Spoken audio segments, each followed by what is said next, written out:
Alright, Filipino reaction. Okay, update tayo mga kaibigan dito sa hearing sa Senado, sa PCSO hearing. Okay, na ito nga ang nagte-trending ngayon.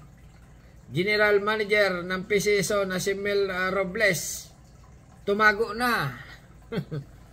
Tumago na at hindi sumipot sa third hearing na nagaganap ngayon sa Senado. Okay, Senador Rapi Tulfo nagalit. Okay, ito na mga kaibigan ang nagte-trending ngayon. Inulit ko, reaction video lang tayo dito sa nagte-trending news. Sa hindi pa nakakaalam, ang root access, ito po ay isang privilege control over the entire system.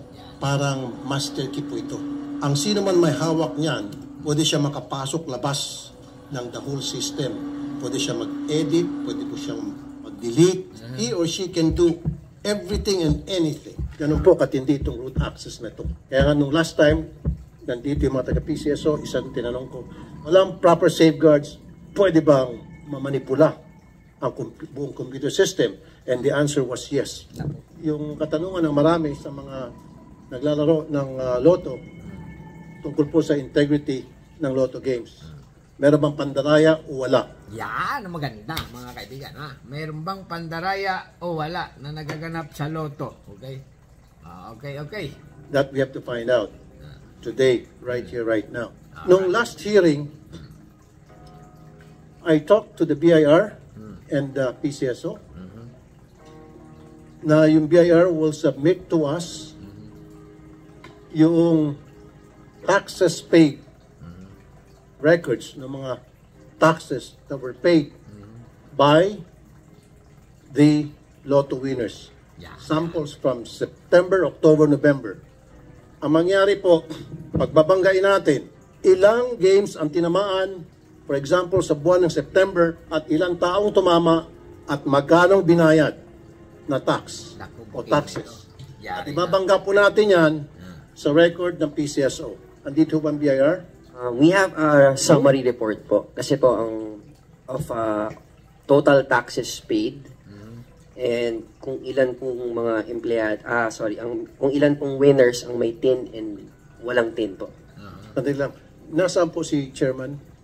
General Manager? No, si General Manager. Ganun pala yung mga kaibigan pag tumama ka ng Lotto, ay kailangan bumayad ka ng tax. Okay? Obligado mga kaibigan, dahil ikaw nga ay mamayang Pilipino, obligado kang bumayad. Okay, continue lang Good morning, Mr. Chair. Yesterday, GM Robles sent a letter that he cannot attend today. However, I have with me the documents. No, just the Ang presence. naman ang boses mo, madam. Wala po. Bakit po? Based on his letter to you, Mr. Chair, yesterday, he said that he has other commitments today. And what is that commitment? Actually, Mr. Chair has several meetings with local government officials. LGUs, are those more important than the hearing? Do you think? Today? No, Your Honor, except that he sent the officials who are capable to answer the questions, Mr. Chair. I'll get back to you later. So, Attorney Tibayan of the BIR, so you have those records, Attorney? And what are those records? Ano pong sinasabi doon? Ano pong nakapaloob sa mga record na yan? Yan po ba ay pwede natin ibangga doon sa record ng PCSO? And PCSO, do you have a counterpart records of what the BIR has? Okay. Yes, Mr. Chair. Can we see that? Sa loob ng 3 buwan pong yun, ilan pong laro ang tinamaan? Araw-araw. Joke lang. Kasi pag mag-file po sila, Mr. Chair, hindi namin alam kung ilang games. Total Okay, amount sige. po na... Ilan ang total amount paid? Ilang tao po ang nag-file ng para magbayad ng 20% tax sa kanilang tinamaan na laro? 8,192. 8,000 winners? 8,000 winner? OMG, ang dami naman. 8,000 winner ang nag-file. Ay, baka naman, grabe naman yan. Sobrang dami palang tumatama dyan. Wow. Wow na wow, ha? Continue lang, ha? 8,192 po for those period po. 8,192. 192. July, Yes. August, September po. July, August, September. 3 months? 8,000 ang tumama? Grabing tumatama pala dyan. Okay. July. Kasama na siguro yung Ang dami pang maliliit. tumatama. Ito po yung yung return period po is filed sa amin ng July, August, and then September. So, sa loob ng 3 months, 8,192. Ang tumama. 8,192 po. Hindi, ang gusto ko lang is yung malalaking games. Huwag na yung mga tres. Hindi po namin, sir, kasi pag sa form po, isang, form po, tapos yung total na panalo, naka-lump sum. Teka muna. Ano ba yung mga binabayaran lang ng Naguguluhan na si Senador Rapi. kailangan magbayad ng tax? Naguguluhan si Senador Rapi kasi nga sa 3 buwan, 8,192. Ang tumama pala sa loto. Siguro kasama dyan yung malalaki at maliliit. Ganon, ganyan. Okay, continue lang ha. Sa mga games. Anong mga games ito? Basta po yung beyond, Ang interesado lang po kasi sana kami dito, yung malalaki. 642, 645, 649, 655, and 650. Is that 58? Baka kasama dyan ang STL. Kinukompute mo. Naku naman. Yung lang, yung malalakihan lang. Yung 5 lang. Tama. Di ba? Basta po yung beyond 10,000 po Yun. na winnings. Lahat po yan kasama po sa return nila sa fina-file po sa amin. Kasi po yung 10,000 and below exempt po from final tax on winnings. Kaya nga, pero pwede bang yung kukunin ko na lang yung mga games na nabanggit ko? Hindi po kasi siya nakadeclare sa return yung games po. Ganon. Basta po for the whole month po mangyayari. Lahat ng panalo i-add po nila yan tapos i-file po sa amin ng isang base amount. Teka muna, magulo. Magulo talaga. Dapat, bawat isang game, alam mo, 642, may nanalo dyan, binubukod, 642, 645, Tama. 649. Nakabukod dyan doon sa mga 10,000 and above. Yung sa mga sweat dress, or sweat dress ba yun? Ang tawag yung may ibang games. Pag ganun po, meron kaming parang alpha list na sinasubmit po sila. So, Okay, so you have that alpha Yun list? naman pala. Yun ay paliwanag mo. So we Ay got naku, these Diyos same mio, stuff Maribel, there. commercial.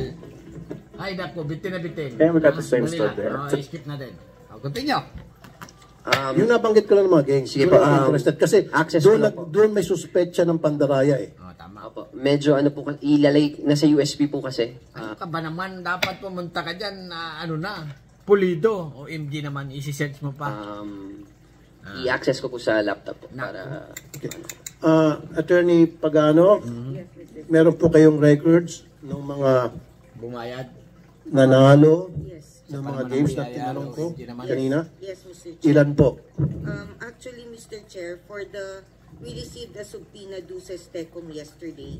The first requirement is the name of lotto winners and the games they won from July 1 to January 30, 2024. Yan, maganda. Yung naka-jackpot lang, hindi naman naka-jackpot kasi nga loto mga kaibigan, may dyan eh. First jackpot, second jackpot, at saka yung third jackpot, 4 na number. Baka kasama yung pati 3 number, tumama. Balik taya lang yun. Baka kasama pati yun, OMG naman. Huwag naman yung jackpot lang talaga, winner, ganon. Talagang magulo nga yan pag ganyan. Regarding the names of the lotto winners, Mr. Chair, and the games they won, it is in a sealed envelope and I will turn over to the committee, Mr. Chair, because this involves already the data of the winners. Nasaan na kayo As winner? to the- Yes. Okay. As to number 2, the records of tax payment, as BIR stated, we are submitting, Your Honor, the alpha list. We have July, in compliance with the subpoena, Mr. Chair, we have the payments for July, August, September, October, November, December 2023. As for January 30, 2024, Mr. Chair, we still do not have that because we're And I still understand. filing. So, doon muna siguro tayo sa July, August, and September. Meron po kayong Yes. kopya noon. Yes, we have the date. Actually, Mr. Chair, it's called the alpha list, Okay. as mentioned by the BIR. So we have all of that here, Mr. Chair. We are submitting that also in compliance with the subpoena. So, BIR, yung alpha list ng PCSO, in reference to the month of July o September ng winners at dun sa mga nabanggit ko mga games, yun ang pagbabanggain natin. Kalimutan mo na yung mga 10,000, 15,000, 20,000 winners. Doon na po sa mga jackpot. Para mas mapabilis pa rin tayo. Okay ba sa iyo yun? Kasi kung isama mo yung 10,000, tumama, babayad, kasi pag kahit 10,000, babayad ng tax, mga kaibigan, naka-record sa ano yan, BIR, okay? Yung jackpot lang sana. Kasi nga, sobrang daming tao eh. Ano ba naman? And I need those records. Kung hindi ka pa ready ngayon, sa susunod na hearing so next week, I need that.